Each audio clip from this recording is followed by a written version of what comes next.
Sir YS Soubhagyamma గారు జగన్మోహన్ రెడ్డికి లేఖ రాశారు. ఆ లేఖ ఇప్పుడు సర్వత్రా చర్చనీయాంశంగా మారింది. దీని మీద మీ విశ్లేషణ ఏంటి సార్?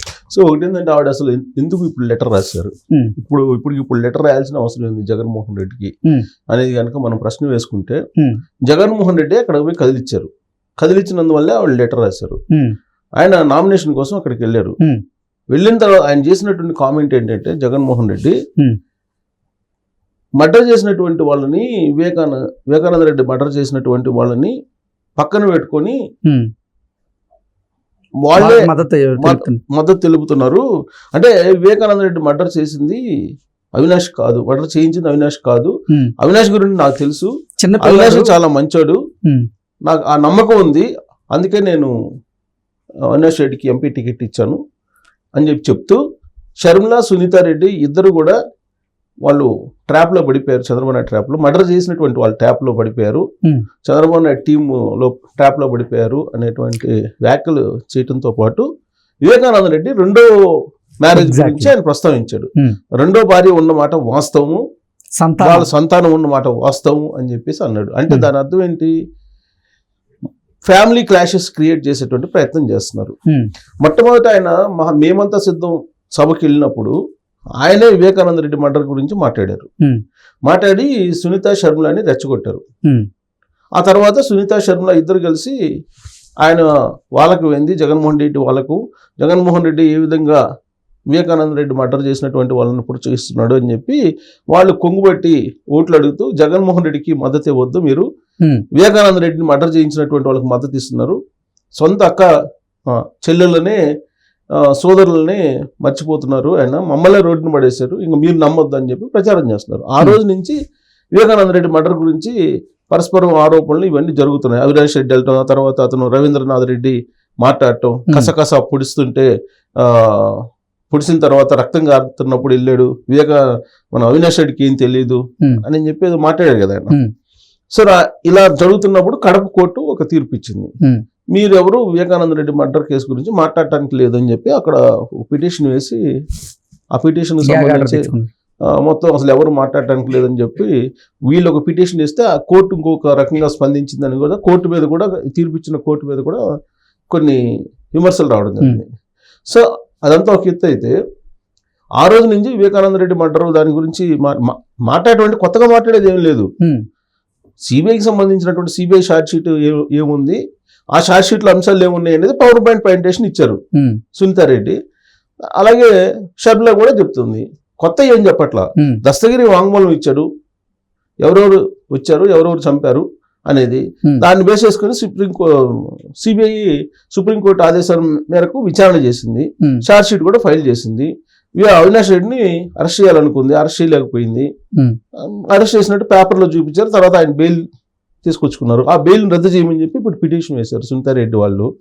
సో ఇవన్నీ జరుగుతున్నాయి, కోర్టులో జరుగుతున్న వాటినే మాట్లాడుకుంటున్నారు, కొత్తగా ఏమీ మాట్లాడలా, సిబిఐ ఏది చెప్పిందో అదే మాట్లాడుతున్నారు. సో ఈ క్రమంలో ప్రత్యేకించి కడపకు సంబంధించి ఈసారి రాబోయేటువంటి ఎలక్షన్ కేవలం వివేకానంద రెడ్డి మర్డరు అనే అంశం మీదనే జరుగుతుంది అనేది ఒక వాదన వినిపిస్తుంది. ఒకవేళ ఇప్పుడు అక్కడ Avinash Reddy versus Sharmila, Telugu Desam party candidate ముగ్గురు ఉన్నారు కదా, ముగ్గురు పోటీలో ఏదైనా జరగచ్చు అనేటువంటి అనుమానం వైఎస్ఆర్ కాంగ్రెస్ పార్టీకి వచ్చింది. అవినాష్ రెడ్డి గెలుస్తాడా ఓడిపోతాడా అనేటువంటి ఒక అనుమానం. అలాంటి పరిస్థితుల్లో ఇప్పుడు జగన్మోహన్ రెడ్డి అక్కడ ఎంట్రీ అయ్యారు. జగన్మోహన్ రెడ్డి మొదటి నుంచి చెబుతుంది ఏంది, వివేకానంద రెడ్డి మర్డర్ అనేది పైన దేవుడికి తెలుసు, కింద ప్రజలకి తెలుసు, మధ్యలో నాకు తెలుసు తప్ప ఇంకెవరికి తెలియదు అన్నట్టుగా చెప్తున్నారు ఆయన. సో కాబట్టి ఇప్పుడు రెండో భార్య ఉన్న మాట వాస్తవం అని చెప్పి అధికార ముద్ర వేస్తున్నారు. వివేకానంద రెడ్డికి రెండో భార్య ఉన్న మాట వాస్తవం, వాళ్ళ సంతానం ఉన్నటువంటి మాట వాస్తవం అని చెప్పి అధికారిక ముద్ర వేస్తున్నాడు, ముఖ్యమంత్రి హోదాలో మాట్లాడుతున్నాడు. అంటే దాని అర్థం ఏంటి, వివేకానంద రెడ్డి పర్సనాలిటీని దెబ్బతీయటం ఒకటి, వివేకానంద రెడ్డికి అక్కడ ఉన్నటువంటి మంచి పేరుని పోగొట్టడం ఒకటి. ఇక్కడ ఇప్పుడు ఆయన నోటు తెచ్చాడు కాబట్టి ఇల్లీగల్ క్యాండిడేట్స్, ఇల్లీగల్ కాంటాక్ట్స్ లేకపోతే ఇతరత్ర అంశాలను బయటకు తీసుకొచ్చడం అవకాశం ఉంది. ఇంకెక్కడెక్కడ ఈయనకి సంబంధాలు ఉన్నాయి, ఎక్కడెక్కడ ఎవరితో గొడవలు ఉన్నాయి, ఇవన్నీ బయటికి తీసుకొచ్చేసి ఆయన్ని పర్సనాలిటీని కంపు చేసేటువంటి ఒక కుట్రకి తెరదీశారు జగన్మోహన్ రెడ్డి అనుమానిస్తున్నారు ఎవరు, సౌభాగ్యమ్మ. అందుకే సౌభాగ్యమ్మ ఒక లెటర్ రాశారు, ఒక లెటర్ రాసి అసలు హంతకుల్ని పక్కన పెట్టుకొని తిరుగుతున్నావు నువ్వు. వివేకానంద రెడ్డి సొంత బాబాయినే పక్కన మర్డర్ చేసినటువంటి వాళ్ళని వెనక పెట్టుకొని తిరుగుతున్నావు నువ్వు. ఒక ముఖ్యమంత్రి అయి ఉండి నువ్వు చట్టాన్ని కాపాడుతున్నటువంటి వాళ్ళు హంతకుల్ని శిక్షించాల్సినటువంటి పొజిషన్లో ఉండి హంతకుల్ని వెంటేసుకొని తిరుగుతున్నావు, ఇది తగదు నీకు అని చెప్తూ ఆమె లెటర్లో చాలా క్లియర్గా పొందుపరిచారు. వివేకానంద రెడ్డి మర్డర్ సంబంధించి నీకు తెలుసు ఎవరు చేశారు ఏంటనేది, అవినాష్ రెడ్డి ప్రమేయం ఉందని చెప్పి సిబిఐ చెప్పింది కదా. ఇప్పుడు మళ్ళీ ఇలాంటి క్రమంలో అసలు వివేకానంద రెడ్డికి రెండో సంతానం ఉందని నువ్వు ఎలా ఎందుకు తీసుకొస్తున్నావు, ఏ ఉద్దేశంతో తీసుకొస్తున్నావు అనేటువంటి యాంగిల్ని ఆవిడ రెండో సంతానం ఉంది, రెండో భార్య ఉందంటే ఎలాగైనా వాళ్ళకి బాధే కదా. ఇప్పుడు సౌభాగ్యమును కూడా ఆమెను కూడా మనోవేదనకు గురి చేసేటువంటి పరిస్థితి తీసుకొస్తున్నాడు జగన్మోహన్ రెడ్డి. ఈ మొత్తం వివేకానంద రెడ్డి మర్డర్ని ఇప్పుడు రెండో భార్య అనేటువంటి కోణంలో తీసుకెళ్లేటువంటి ప్రయత్నం చేస్తున్నాడు ఆయన. ఇప్పుడు పవన్ కళ్యాణ్ కూడా 4వ పెళ్ళాం అంటాడు. పవన్ కళ్యాణ్ కూడా 4 పెళ్లిళ్ళు చేసుకున్నాం అని చెప్పి అదే ప్రచారం చేశాడు. ఇది కోస్తా మొత్తం. ఇప్పుడు ఆయన రాయలసీమకి వెళ్ళిన తర్వాత వివేకానంద రెడ్డి రెండో భార్య వాళ్ళ సంతానం అది తీసుకొస్తున్నారు. ఇప్పుడు ఆ ఆస్తిలో ఇప్పుడు రెండో భార్య ఉంది కాబట్టి ఆ గొడవల్లోనే మర్డర్ జరిగింది అనే దాన్ని చెప్పేటువంటి ప్రయత్నం చేస్తున్నారు. అసలు హంతకుల్ని కాపాడేటువంటి ప్రయత్నం చేస్తున్నాడు జగన్మోహన్ రెడ్డి అనేది ఆవిడ లేఖలో రాసినటువంటి సారాంశం. అది రాస్తూ నీ తండ్రి 2009లో చనిపోయినప్పుడు హెలికాప్టర్ ప్రమాదంలో నువ్వు ఎంత మనోవేదనకు గురయ్యావో అంతకంటే ఎక్కువగా సునీత అమ్మాయి ఆడబిడ్డ కాబట్టి ఆవిడ మనోవేదనకు గురైంది 2018లో. మీరు ఇంట్లోనే హంతకులు ఉంటారని ఎవరు గమనించలేదు, ఇంట్లోనే హంతకులు ఉన్నారు, ఇంట్లో వాళ్ళే చంపేశారని తెలిసిన తర్వాత అసలు జీర్ణించుకోలేని పరిస్థితిలో ఉంది సునీత. అంత మనోవేదనకి మానసిక వేదనకు గురవుతుంది. ఇవన్నీ పక్కన పెట్టేసి నువ్వు రెండో భార్య అనే దాన్ని ఎందుకు తీసుకొస్తున్నావు, ఎందుకు తీసుకురావాల్సి వస్తుంది? రాజకీయ కుట్రలు మానుకో జగన్మోహన్ రెడ్డి, ఇది మంచిది కాదు అనే యాంగిల్లో ఆవిడ లెటర్ రాసి జగన్మోహన్ రెడ్డికి ఒక చొరక అందించింది.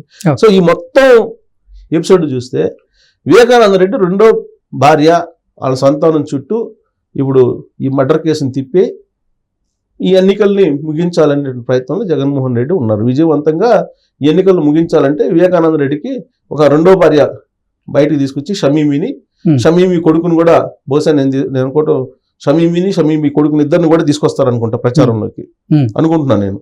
అంటే ఫస్ట్ ఒక అంకం చూసాం మనం, ఏంది పైన దేవుడు ఉన్నాడు, కింద ప్రజలు ఉన్నారు, మధ్యలో నేనున్నాడు, నాకు తెలుసు వివేకానంద మర్డర్ అని. ఇప్పుడు రెండో అంకం వివేకానంద రెడ్డి రెండో భార్యను ప్రవేశపెట్టారు. మూడో అంకం ఏంటంటే షమీమీనను పిల్లల్ని తీసుకొచ్చి నాకు తెలిసినంత వరకు ఎన్నికల లోపల మే 13 లోపల ఏదో ఒక వేదిక మీద జగన్మోహన్ రెడ్డి పక్కన నుంచోబెట్టి ప్రచారం చేయించే అవకాశం ఉంది. Okay sir, thank you so much.